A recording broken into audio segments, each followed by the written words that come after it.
La France de Nicolas, c'est aussi des petits soucis d'impôts visiblement pour l'ami Yannick Noah, l'ancien tennisman devenu chanteur à succès qui, alors je ne savais pas, mais depuis 15 ans est en bisbille avec l'administration fiscale, dit le Canard enchaîné. Ouais, Yannick Noah, c'est le Français préféré des Français, effectivement, et le Conseil constitutionnel va étudier ces prochains jours, français, le 13 septembre, un recours déposé par l'ancien tennisman qui conteste donc depuis 15 ans ce redressement fiscal d'1 million d'euros dont il fait l'objet. L'affaire remonte en fait aux années 90.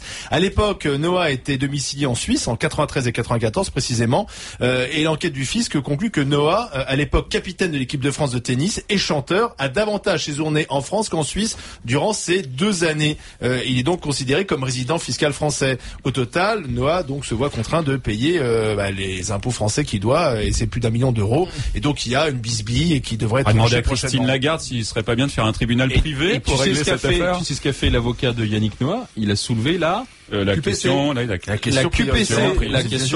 constitutionnelle. Quelle est la règle quand on est domicilié à l'étranger? C'est qu'on est censé passer la moitié de l'année, c'est-à-dire 182 jours plus un jour, autrement dit 183 jours. Ça fait beaucoup, il est relativement aisé de prouver à travers la consommation électrique et surtout les retraits et puis les billets d'avion que quelqu'un et finalement plus de temps en France que ça. Et donc on est probablement sur une enquête relativement basique du fisc qui est faite pour des gens qui ne sont pas des célébrités comme Yannick Noah et qui a prouvé que Yannick Noah avait séjourné plus de la moitié du temps en France. Donc après il y a peut-être une astuce d'un avocat, mais globalement si Yannick Noah était un citoyen qui était aussi prompt à obéir aux règles qu'il est à donner des leçons, parce que moi je trouve qu'il est quand même pas mal donneur de leçons ce type-là, dont par ailleurs j'admire le talent, non pas en tant que chanteur mais en tant que tennisman, je précise.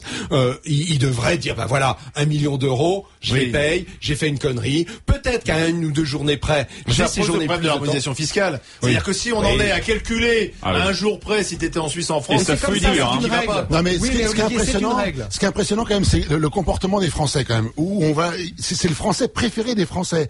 Le moindre homme politique qui dévie, je vais dire, d'1 centimètre, les Français lui crient dessus, c'est au scandale. Et un mec comme ça, je vais te dire un truc, comme tu dis, qui passe son temps à donner des leçons de morale quand il est sur les plateaux télé, qui est capable, je vais te dire un truc, de le vivre qu'avec les Français, parce que je te rassure que sa chanson, je vais dire, c'est que les Français qui l'achètent, je vois pas comment un étranger achète ça. Et quelque part, qui a fait du sport, je veux dire, où il y a que les Français qui connaissent les Noah. En Suisse, ou a vécu en Suisse. Oui, enfin, c'est quand même le seul à donner des leçons, puis se barrer domicilié ailleurs pour pas payer 1 centime d'impôt en France. Je vois pas comment un mec comme ça peut être le Français préféré des Français.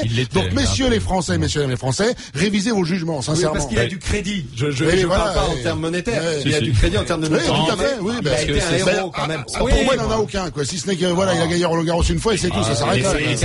Oui, et puis c'est un type qui s'est beaucoup investi aussi dans l'humanitaire, qui a toujours dit ce qu'il pensait, qui a réussi sa reconversion. Voilà. Ce qui est impressionnant quand même, ce sont les moyens mis en œuvre. Ça te dédouane pas du reste. Les limiers de Bercy, quand même, ont retrouvé d'où avait été émis les chèques. Non, mais je dis ça parce que des fois, on se rend pas compte à quel point on laisse des traces derrière nous. Il y a l'ADN pour certains, mais là, ce sont tous les relevés de carte bancaire, tous les relevés téléphoniques. Et voilà, c'est vrai qu'on a des moyens aujourd'hui de vérification. Tu comprends pourquoi les grands patons font du black, parce que comme ça, il n'y a pas de traces, mon vieux. Il est 11h20, vous êtes sur RMC, vous êtes dans les grandes gueules, Johnny Blanc.